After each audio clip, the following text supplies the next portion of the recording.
अजित पवारांवर जे आरोप केले त्यासाठी बैलगाडी भरून पुरावे नेले, त्या पुराव्याचं काय झालं? आज अजित पवार स्वतःच म्हणतायत, जे माझ्यावर 70,000 कोटींचे आरोप करत होते त्यांच्यासोबत मी सत्तेत आहे. जर ते पुरावे खोटे असतील तर अजित पवारांची माफी मागा, असा टोला उद्धव ठाकरे यांनी मुख्यमंत्री देवेंद्र फडणवीसांना लगावला आहे. छत्रपती संभाजीनगर येथे उद्धव ठाकरेंची सभा पार पडली. यात उद्धव ठाकरे म्हणाले की पैशांचा माज करू नका, ममता बॅनर्जींसारखे आम्हीही रस्त्यावर उतरू. अजित पवार तोंड मोठं करून सांगतायत, हे आरोप करत होते ते सत्तेत माझ्यासोबत आहे.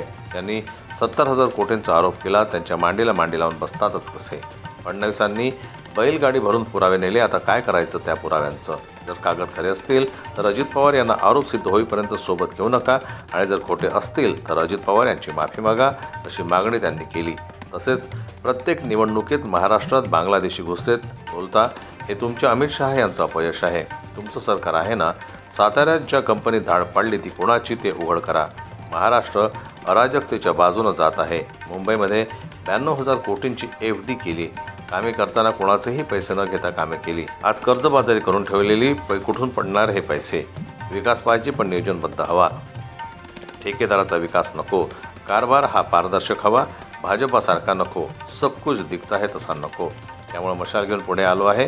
पुन्हा एकदा शिवाजी महाराजांचा अस्सल भगवा फडकावून दाखवू.